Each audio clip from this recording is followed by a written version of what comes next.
हिसार में संत रामपाल के आश्रम में पुलिस की कार्रवाई जारी। आज रात तक सरेंडर कर सकता है संत रामपाल। पुलिस के गिरफ्त में आए रामपाल के भाई और प्रवक्ता समेत कई सहयोगी। संत रामपाल के आश्रम में हुई हत्या की होगी सीबीआई जांच। जोधपुर हाईकोर्ट ने पुलिस को दिए जांच के आदेश। 9 जून को सतलोक आश्रम में हुई थी बेलाड़ा के जगदीश की हत्या। परिवार वालों ने लगाया है नरबली का आरोप। बीकानेर में अस्पताल में भर्ती पूर्व पार्षद दीपक अरोड़ा पर बदमाशों का जानलेवा हमला। पार्षद के घर में भी वाहन फूंक कर की तोड़फोड़। अस्पताल में भारी पुलिस बल तैनात। बाल कल्याण समिति की जांच और काउंसलिंग कमेटी की रिपोर्ट में बड़ा खुलासा। जयपुर के अनाथ आश्रम में 2 साल से हो रहा था लड़कियों का यौन शोषण। बड़ा सवाल, कितने सुरक्षित हैं प्रदेश के बाकी अनाथ आश्रम?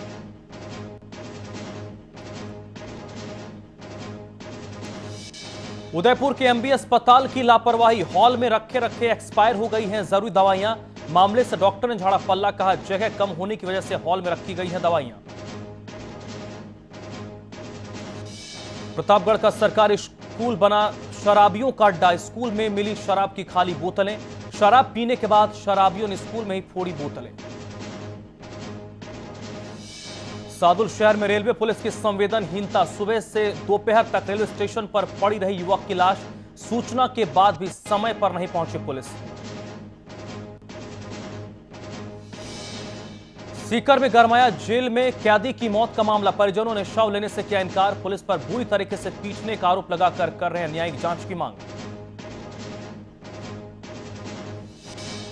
जयपुर नगर निगम की जगतपुरा रोड पर कार्रवाई। धार्मिक स्थल को शिफ्ट कर यातायात को आसान बनाने की पहल। मौके पर विभाग के बड़े अधिकारी भी मौजूद। और भारत में सामने आया इबोला का पहला केस। 10 नवंबर को लाइबेरिया से स्वदेश लौटे युवक का इबोला टेस्ट पॉजिटिव। स्वास्थ्य मंत्री जेपी नड्डा ने कहा घबराने की जरूरत नहीं।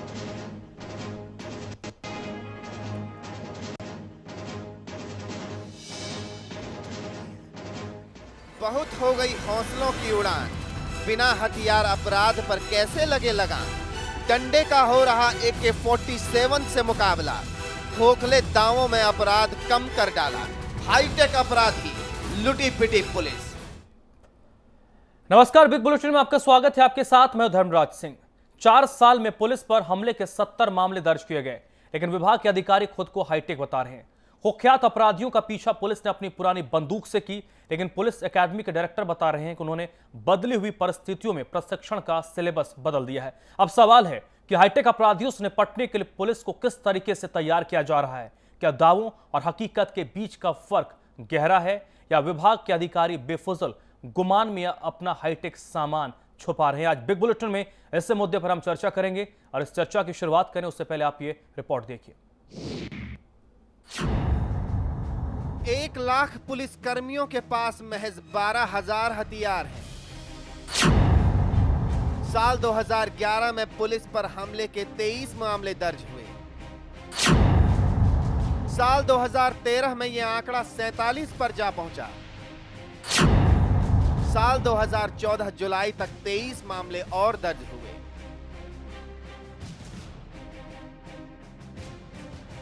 इन आंकड़ों और दावों के बीच का फर्क बताएं। उससे पहले बताते हैं कि देश के गृह मंत्री अपने विभाग के बारे में क्या सोचते हैं। सिलेबस पुराना है, मैं समझने की कोशिश कर रहा था। सिलेबस पुराना हो चुका है। क्या बदली हुई परिस्थितियों में जो चुनौतियां हम सबके सामने हैं, क्या उन चुनौतियों का मुकाबला हम इसके माध्यम से कर सकते हैं?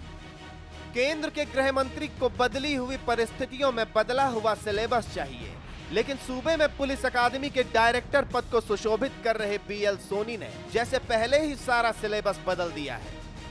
हर आदमी की एक पर्सनल आइडेंटिटी है, और वहाँ के संसाधनों में और यहाँ की पॉपुलेशन में उसमें बहुत फर्क है।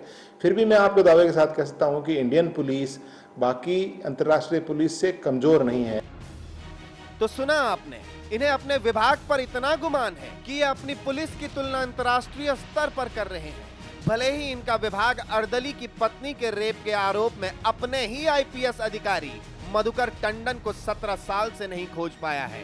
पुलिस की वाहवाही के और भी दावे हैं, जरा गौर से सुनिए। राजस्थान पहला राज्य हिंदुस्तान में जिसने अपना पुलिस एक्ट हिंदुस्तान में सबसे पहले बनाया, और इतना परफेक्ट बनाया कि बाकी सारे राज्य भी हमारा एक्ट ले जा करके अपने यहाँ एक्ट बनाने का काम कर रहे हैं। पुलिस एक्ट दुरुस्त हो गया, लेकिन एक्ट को लागू करने वाले अभी भी डंडे के सहारे AK-47 का सामना कर रहे हैं।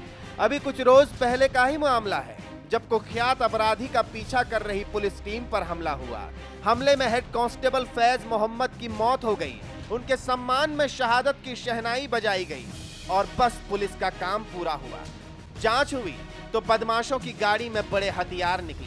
हम तो चौंक गए कि प्रदेश की पुलिस डंडों के सहारे AK-47 का सामना कर रही थी। जाहिर है कि ऐसे तो हाईटेक बदमाशों के आगे सूबे की खाकी लुटी पिटी ही नजर आएगी। जयपुर से बनवारी उपाध्याय के साथ ब्रजेश सिंह, ब्यूरो रिपोर्ट, समाचार प्लस।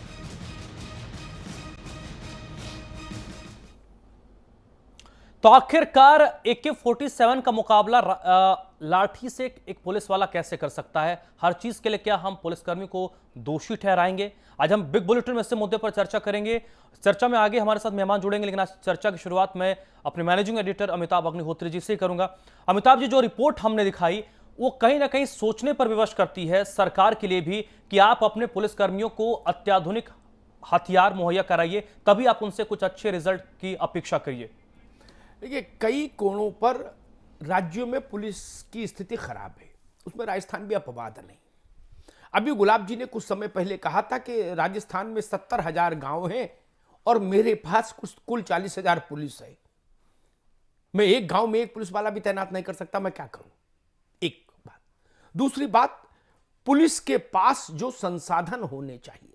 अभी मुझे कुछ समय पहले राजस्थान के एक मित्र बता रहे थे कि शायद 500 रुपया महीना मिलता है दरोगा या ये थाना इंचार्ज को गश्त के लिए डीजल डलवाने, पेट्रोल डलवाने के लिए गाड़ी में। अब 500 रुपये में महीना भर क्या गश्त होगी? 2-4 दिन में डीजल खत्म, पेट्रोल खत्म, वो गश्त भी बंद। तीसरा पहलू हथियारों का, टेक्निकल एडवांसमेंट का, जिनसे आपको लड़ना है, संगठित गिरोह अपराधियों के या असंगठित गिरोह, वो अत्याधुनिक हथियारों के साथ खड़े हैं।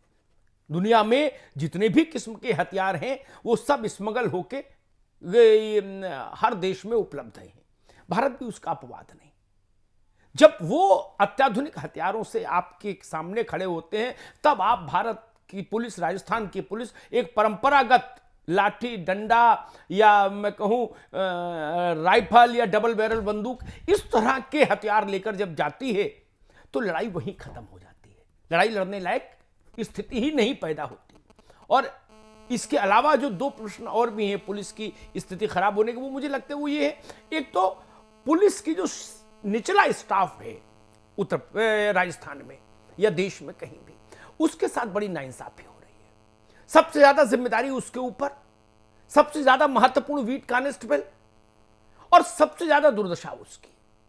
लंबे वर्किंग आवर्स, 18-18 घंटे की ड्यूटी, छुट्टी हो नहीं पा, छुट्टी लेना मुश्किल, क्योंकि स्टाफ पुलिस कम है हर राज्य में, राजस्थान में भी वही स्थिति है। और अच्छे क्वार्टर नहीं, रहन सहन का स्तर अच्छा नहीं, अपने परिवार को ठीक से जीवन नहीं दे पाए ऐसी परिस्थितियों में। और अंत में मैं कहूंगा, जो कुछ कमी बचती है वो राजनीतिक हस्तक्षेप उस कमी को पूरा कर देता है। तो जो कुछ भी राहत हो सकती थी उसको राजनेताओं के हस्तक्षेप ने तबाह कर दिया पुलिस को। ये 5-7 बिंदु ऐसे हैं जिन्होंने राजस्थान की पुलिसिंग को, जो अपराध की चुनौतियां हैं उनके मुकाबले बहुत बौना साबित कर दिया। बिल्कुल, पुलिस अपनी ही चुनौतियों से जूझ रही है। ऐसे जब अपनी खुद की चुनौती से जूझेगी तो सामने जो चुनौती है उससे कैसे निपटेगी? चर्चा मेरे साथ जुड़ चुके हैं शारदा कांत शर्मा, कांग्रेस पार्टी के नेता। स्वागत है शारदा जी आपका। PN रछोइया साहब, पूर्व IPS अधिकारी हैं, आपका भी स्वागत है। सुरेश सोनी जी, भारतीय जनता पार्टी के नेता, आपका भी स्वागत है। रछोइया साहब, जो वर्तमान में पुलिस को सुविधाएं दी जाती हैं, आपको पुलिसिंग का लंबा अनुभव रहा है, क्या आप उससे सहमत हैं या फिर बहुत निचले तबके, जो अमिताभ जी ने जिक्र किया, जो सबसे निचले स्तर का पुलिस वाला है वो बहुत दयनीय जिंदगी जी रहा है, उसे मूलभूत चीजें भी नहीं मिलती हैं? देखिए, मैं मैनेजिंग एडिटर साहब की बात से पूर्णतः सहमत हूं और मैं आपके माध्यम से ये बताना चाहता हूं कि पुलिस जो है पहले तो स्टार्ट होती है भर्ती से। राजस्थान पुलिस में पहले जो सिस्टम थे वो सारे चेंज कर दिए गए। अब केवल 10 किलोमीटर की रेस है। आप चाहे बीए पास हैं, चाहे हाईली टेक्निकल हैं, कंप्यूटर जानते हैं और कोई चीज जानते हैं, साइकोलॉजिस्ट हैं, साइंटिस्ट हैं, आपको 10 किलोमीटर की रेस ही दौड़नी है। आपकी कोई नॉलेज, कोई वैल्यू नहीं रखती। तो भर्ती का सिस्टम ही इन्होंने गलत कर दिया।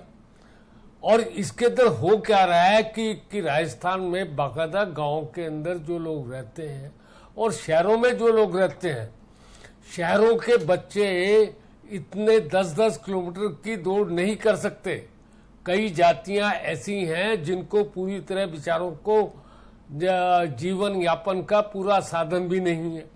उनके लड़के 10 किलोमीटर की दौड़ कैसे दौड़ेंगे? तो सोशल इम्बैलेंस पुलिस में स्टार्ट हो चुका है। मेरी यह राय है कि कंप्यूटर हाईटेक यदि करना है तो पहले भर्ती वहां से ही सिस्टम होना चाहिए। जो पहले तक यदि कोई बीएससी पास है, एमएससी है, कंप्यूटर है, एफएसएल का जानकार है वगैरह वगैरह, उसको एक्स्ट्रा मार्क्स कर दीजिए।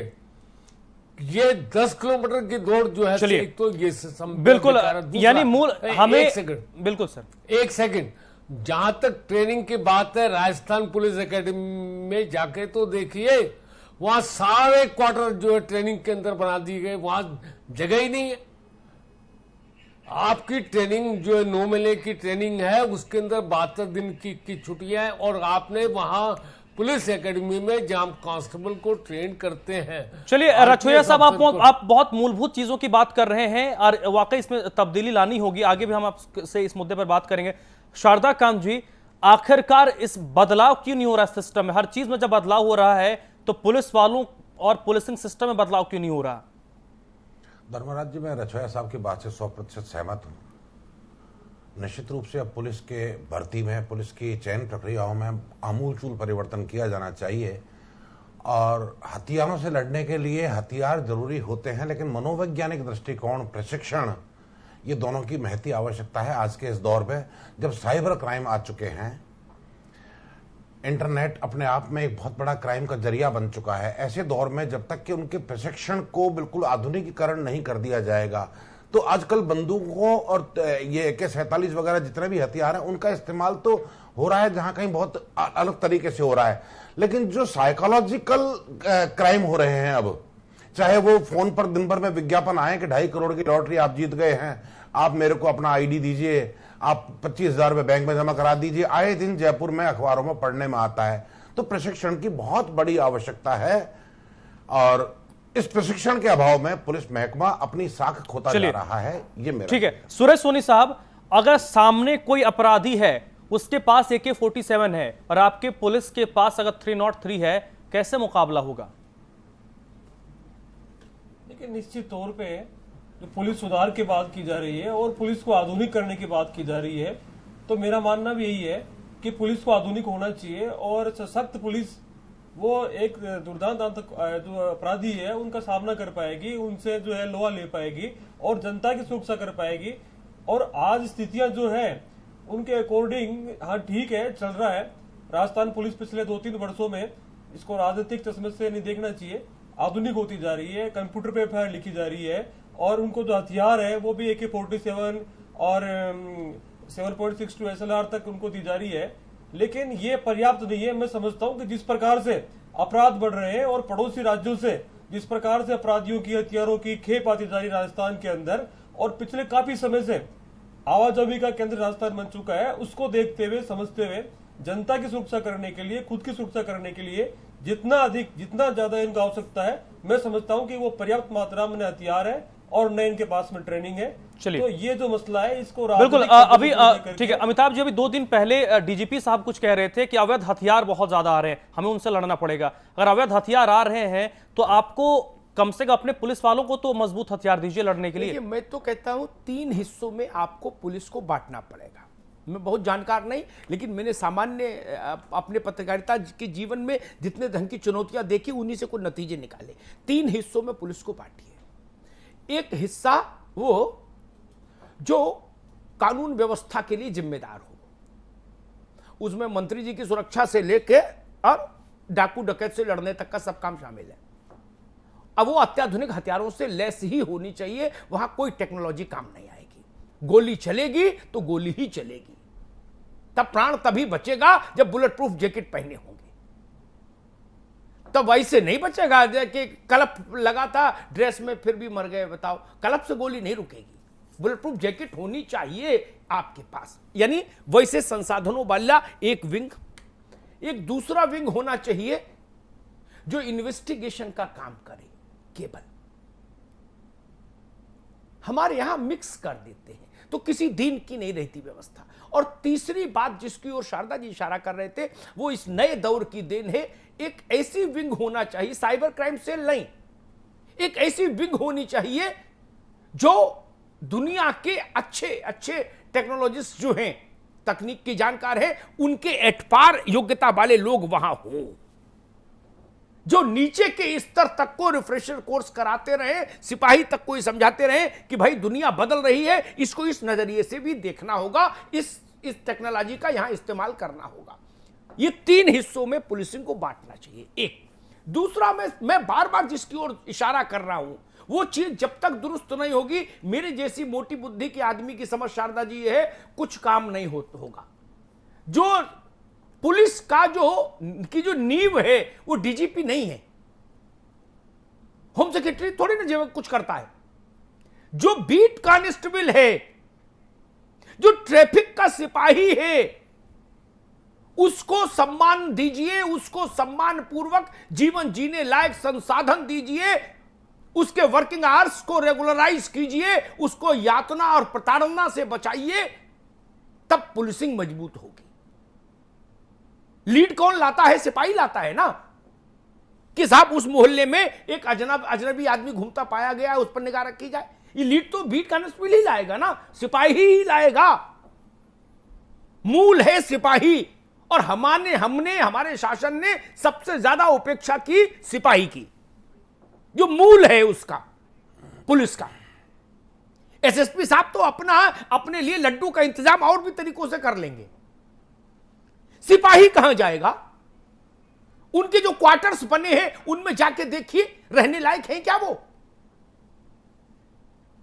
ये परिस्थितियां 2 स्थिति पैदा करती हैं, या तो निराशा का भाव या बेईमान बना देती हैं आदमी को। 2 ही काम होंगे, या तो निराश हो जाएगा, हताश हो जाएगा, या अपराधियों से दोस्ती कर लेगा, कानून तोड़ने वालों से दोस्ती कर लेगा और अपने जीवन स्तर को ऊंचा उठा लेगा। इससे लड़ना होगा, इस बात को दुरुस्त करना होगा सोनी जी आपकी सरकार को, कि जो पिलर है पुलिसिंग का वो है सिपाही, उस खंबे को मजबूत करिए। बिल्कुल। रछुइया साहब, एक आंकड़ा मैं आपको बता देता हूं, 12,000 हथियार 1 लाख पुलिस वालों के पास है। 1 लाख पुलिस वालों में 12,000 हथियार उनके पास है। और हमने राजस्थान में देखा पिछले 6-7 दिनों में एक कांस्टेबल की मौत हो जाती है क्योंकि सामने से अत्याधुनिक हथियार से गोली चल रही थी, इनके पास अत्याधुनिक हथियार नहीं था। कोटा में एक एसओजी स्तर के अधिकारी को गोली लग गई क्योंकि वो पहुंचे थे, उनके पास बुलेट प्रूफ जैकेट नहीं था, सामने से अत्याधुनिक हथियार से फायरिंग हुआ, वो खुद को नहीं बचा पाए। यानी वर्तमान में जो अपराध का ग्राफ बढ़ रहा है, इसके लिए पुलिस को अत्याधुनिक करना पड़ेगा। देखिए, पहली बात तो मैं अमिताभ जी की बात से एक बात से सहमत नहीं हूं, वो ये कि इन्वेस्टिगेशन की अलग पुलिस, वो तो ऑलरेडी है ही। हाँ, हमारे यहाँ आरएसी है और आर्म्ड पुलिस है, वो तो बाकायदा जो है लॉ एंड ऑर्डर के अंदर यूज होती है, और इंटेलिजेंस ब्रांच के अंदर वीआईपी सिक्योरिटी जो है वो हमारी अलग विंग है। दिक्कत क्या है कि जो हर आदमी थाने पे लगना चाहता है, जो इन्वेस्टिगेशन का है, थाने पे इसलिए लगना चाहता है कि इन्वेस्टिगेशन के अंदर वो करेक्ट प्रैक्टिस अडॉप्ट करके पैसा कमाता है। आरसी में कोई नहीं लगता, वीआईपी सिक्योरिटी में कोई नहीं लगता, तो इसलिए जो है ये तो ऑलरेडी सिस्टम है ही। और हरियाणा पुलिस और कई पुलिस फोर्सेस ने तीनों को मिलाया, और हालात ये रही कि नेताओं ने हर अपने चैतों को पुलिस के अंदर थानों पे लगवाया, जो आज भी है। पहली बात तो ये सिस्टम ऑलरेडी है, और तो अच्छी बात है तो अच्छी बात है, इसको मजबूत करना चाहिए। यही आदर्श व्यवस्था है। जहां जिन राज्यों में घालमेल है वहां पुलिसिंग बिल्कुल चौपट है। नहीं, मैं आपको यही तो कहना चाहता हूं दिक्कत क्या है कि देश के अंदर जो डेमोक्रेसी आई, जो हमारे नेता आए, उन्होंने पहले पहले पुलिस को कब्जा किया। जैसे अंग्रेजों ने आते ही पुलिस के माध्यम से जो है हिंदुस्तान पे राज किया, जी चाहे वो चलिए, कांग्रेस पार्टी आए, रछोया साहब चाहे हमारे पास बीजेपी। रछोया साहब हमारे पास सीमित वक्त होता है, इतने इतिहास में हम बात नहीं कर सकते हैं। सूरज सोनी जी, इस वक्त भारतीय जनता पार्टी की सरकार है राजस्थान के अंदर में, क्या हम उम्मीद कर सकते हैं कि आने वाले वक्त में पुलिस सुसज्जित होगी? अब किसी फैज मोहम्मद को मरना नहीं पड़ेगा क्योंकि उनके पास अत्याधुनिक हथियार ना हो?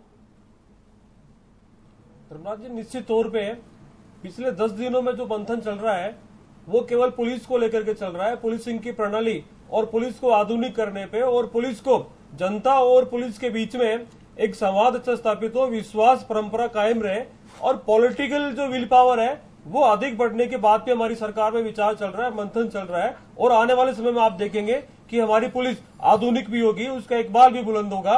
और जो बीच में जो ये सेतु जनता के बीच में खत्म हो गया था संवाद का, उसको भी निश्चित तौर पे लौटाएंगे। अरे साहब, और राजस्थान की जो पुलिस है, रसोइया साहब जो बात कर रहे हैं, मैं समझता हूँ कि वो बीते अरे जमाने की साहब, बात है। हथियार कोई अपने राजस्थान आप पुलिस चलाएंगे अकेडमी क्या? में- इन्होंने आज राजस्थान तक पुलिस अकेडमी के अंदर गवर्नमेंट ने लगातार फायरिंग ट्रेनिंग रेंज हुई ये है पुलिस को और नहीं दी। आधुनिक किया जा रहा है पुलिस को, कंप्यूटर की ट्रेनिंग वहाँ चलिए, दी जा रही है, आधुनिक Sharda ji, training firing range ही नहीं है जहाँ हमारा सिपाही शारदा खान जी, ठीक है, सोनी जी आगे आपकी बात, आगे भैया। मैं- सूरज जी मैं एक मिनट, रछोया रछोया साहब साहब आगे की आपकी बात बात, एक मिनट। शारदा जी, मैं रछोया साहब की शारदा जी पुलिस एक बैठने के मिनट, बहुत- शारदा खान जी एक मिनट। भाजपा के प्रतिनिधि ने कहा कि सरकार 10 दिन से मंथन कर रही है पुलिस को मजबूत बनाने के लिए। मेरा प्रश्न ये है, भारतीय जनता पार्टी नई राजनीतिक पार्टी नहीं कि भाई हम आज आए, हमको तो कुछ इल्म ही नहीं काका का, अब तो मंथन करेंगे तो समझ पाएंगे समस्या क्या है, तब कोई रास्ता निकालेंगे।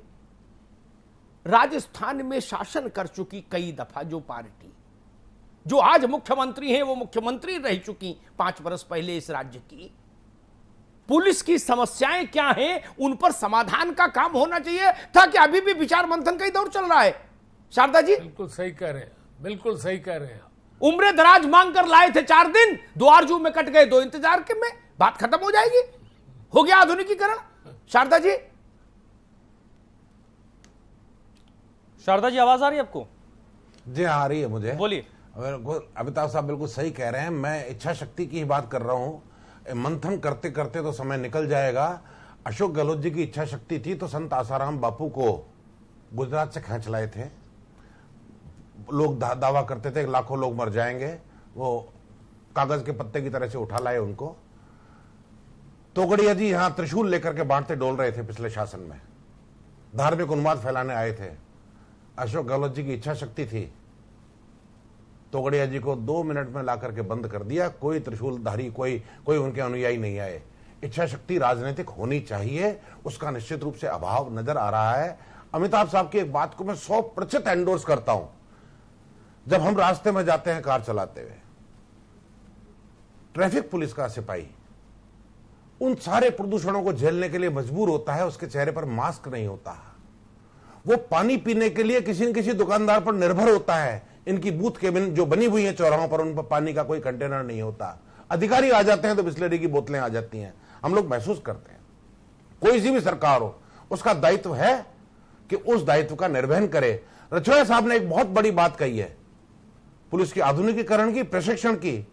इन्होंने एक इश्यू उठाया कि फायरिंग रेंज को अनुमति नहीं दी जा रही है इस शासन में, तो फिर कैसे वो फायरिंग करने का एक्सपर्ट होगा सिपाही?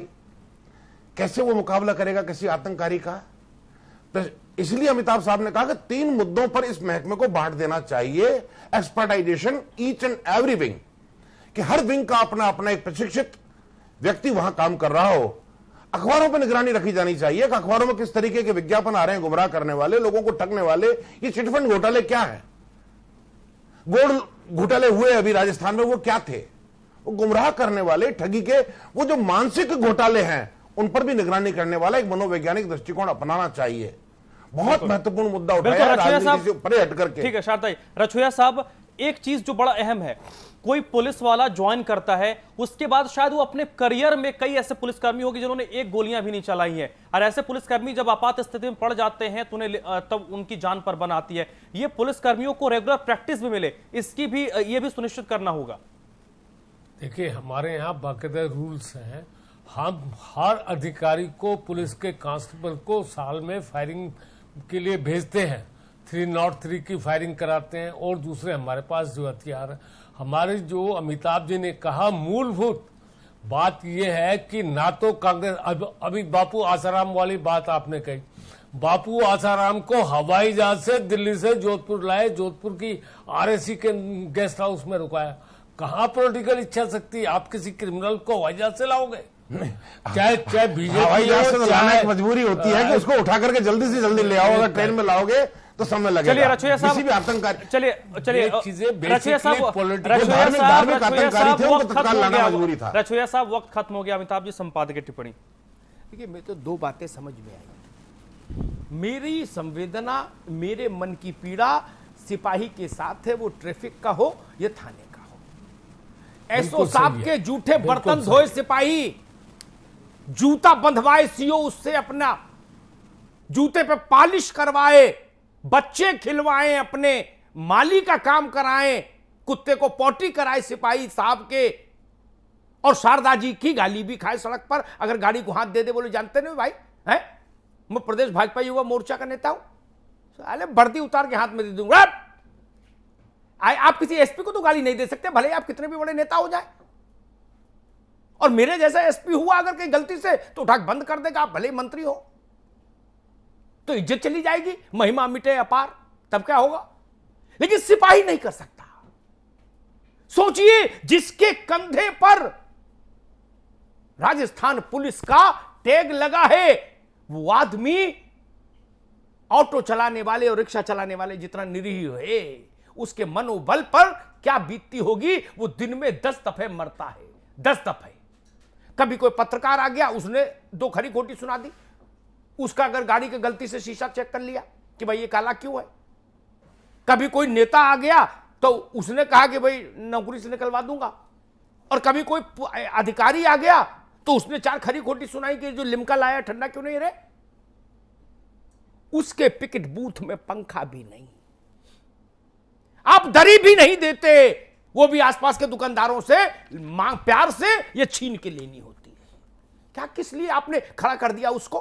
पत्थर है, उसमें जान नहीं है। कोई डीजीपी कानून अपराध नियंत्रण नहीं कर सकता सूरज सोनी, जब तक सिपाही को मजबूत नहीं करिएगा। वसुंधरा जी को समझाइए, शासन राजा से नहीं चलता, शासन चलता है शासन की निचली इकाइयों से, निचले पायदानों से। भूमि सुधार और भूमि गड़बड़ी ये काम पटवारी करता है, मंत्री के बस का नहीं है। राजनीतिक लोग परिचित होंगे। वैसे ही मैं कहता हूं, पुलिसिंग को मजबूत करना है तो सिपाही की पीड़ा को सुनो, उसकी पीड़ा को सुने बिना कुछ नहीं होगा। और दूसरी बात मैं ये कहूंगा, जो इस बहस से निकल कर आई, हम क्या चाहते हैं? मैं आज तक एक बात नहीं समझ पाया। जब हिंदुस्तान आजाद नहीं था, तब अंग्रेजों ने जो पुलिस एक्ट बनाया, शारदा जी, वो इसलिए बनाया कि उन लोगों की हिफाजत होनी थी जो लोग हिंदुस्तान के मर्जी के खिलाफ हिंदुस्तान पर शासन कर रहे थे। इसीलिए एक्ट बना कि भाई उनकी हिफाजत करे पुलिस, और बाकी जो ब्लैक इंडियंस है इनको गोली मारे। इसीलिए कानून अधिकार उसको दे दिए गए। ठीक बात सूरज सोनी समझ रहे हैं ना मेरी बात कि नहीं? समझ रहे हो भैया? हां, तो आगे भी समझाना प्रणामी जी को भी। अब सवाल उठता है, आपने दुनिया के एक्टों में बदलाव कर डाला, दुनिया के पुलिस एक्ट में बदलाव नहीं किया। जो अंग्रेज बनाकर गए थे, अब तो शासन करने वाला भी हमारा और शासित होने वाला भी हमारा। अब ये एक्ट क्यों चला? दुनिया में लोकपाल लाओ, जल लोकपाल लाओ, ये लाओ, वो लाओ, दुनिया की हाय तौबा हो गई इस मुल्क में। पुलिस सुधार पर सुप्रीम कोर्ट का गला थक गया। चिल्लाते चिल्लाते हमारे मुल्क के नेताओं ने कान नहीं दिया। उसमें राजस्थान भी शामिल है। क्या राजस्थान की मुख्यमंत्री ने पुलिस सुधार लागू कर दिए? नहीं किए, करेगी भी नहीं। गहलोत हो चाहे वसुंधरा जी हो, नहीं करेंगे। मैं एक बात बता देना चाहता हूं, मेरी बात गलत निकले शारदा जी तो टोक दीजिएगा। नेता प्राण त्याग देगा प्राण त्याग सकता है, अपने ये कुर्बानी दे सकता है, लेकिन उसके मोहल्ले का दरोगा उसके चरणों में नहीं रहे, ये वो सहन नहीं कर सकता। उसे दरोगा तो अपना चेला ही चाहिए। उसकी जान तो दरोगा में बसी है, उसके प्राण तो थानेदार में बसे हैं। राजनेताओं का क्या लेना देना भाई? क्यों हस्तक्षेप है इतना? अभी आपके पुलिस के एक अधिकारी ने हमारे यहां ऑन कैमरा कहा था कि भाजपा के विधायक ने कहा कि इन सबको छोड़ो, ये हमारे आदमी, तरह दिमाग खराब हो गया, जानता नहीं मेरे आदमी। ये क्या मतलब भाई? आपके आदमी है तो अपराध करेंगे, इसलिए आप मनोबल तोड़ते हैं। तो जिन पर बचाने की, संरक्षण देने की जिम्मेदारी है, जब वो संरक्षण नहीं देते, बचाते नहीं, मजबूत नहीं करते, तो मालूम आदमी क्या करता है? वो कहता है अपराधी से दोस्ती कर लो, मजे में रहोगे, होली दिवाली मिठाई भी आएगी, शांति भी रहेगी, छोड़ो, जाने दो। इसलिए पुलिस में ये स्थितियां पैदा हुई। नस्ल में ही खोट हो गई, वो कानून ही गलत है, वो हिंदुस्तान की तासीर और मिजाज का कानून ही नहीं जिससे पुलिस संचालित है। क्यों चले वो कानून? हमने संविधान अपना बना लिया, भारतीय दंड संहिता बनी, लेकिन इन पुलिस का एक्ट नहीं बदला। क्यों? सुप्रीम कोर्ट 7 बार कह चुका, प्रकाश सिंह की याचिका पर बहुत लंबा जजमेंट दिया था, क्या किसी ने माना? हिंदुस्तान का एक मुख्यमंत्री बता दीजिए मुझे जिसने कहा हो कि मैं अपने यहां 2 साल की, 3 साल की तैनाती सुनिश्चित करता हूं, जो सुप्रीम कोर्ट चाहता है। नहीं, आपको तो दिन में 3 दफा ट्रांसफर करने का अधिकार चाहिए मुख्यमंत्री को, एसपी को। क्यों चाहिए? क्यों चाहिए भाई? सुप्रीम कोर्ट ने कहा ट्रांसफर के लिए एक आयोग बनाइए, किसी ने बनाया? नहीं। आप अपने घर में बैठ के ट्रांसफर करना चाहते हैं। सुप्रीम कोर्ट ने कहा डीजीपी के चयन के लिए एक आयोग होना चाहिए, आप अपनी मर्जी से डीजीपी चुनना चाहते हैं। इसलिए यह स्थिति पैदा हो रही है, इसलिए अपराध बेकाबू है। और अपराध बेकाबू होना एक पहलू है, ज्यादा दुखद पहलू मालूम क्या है सूरज सोनी? मेरे पास आंकड़े अभी ये बता रहे थे मुझे, जुलाई तक 23 पुलिस वालों पर हमले हो चुके, 23 हमले पुलिस पर हो चुके राजस्थान में। जिन पर हिफाजत की जिम्मेदारी है उनका आखेट हो रहा है, अपराधी उनका आशिकार कर रहे हैं, और राजनेता अपने अपने महल में बैठकर आनंद ले रहे हैं। यह स्थिति रखिएगा तो कोई शहादत नहीं देगा, कोई पुलिस वाला शहादत नहीं देगा, ये जान लीजिए।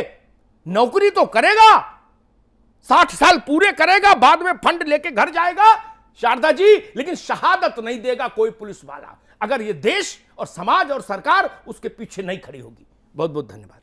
तो चलिए, आज के इस चर्चा में अभी बस इतना ही। शारदा कांत जी बहुत बहुत शुक्रिया चर्चा में जुड़ने के लिए। पीएन रचोइया साहब बहुत बहुत शुक्रिया। सुरेश सोनी जी आपका भी बहुत बहुत शुक्रिया। अमिताभ जी आपका भी बहुत बहुत शुक्रिया। तो फिलहाल बिग बुलेटिन में अभी बस इतना ही।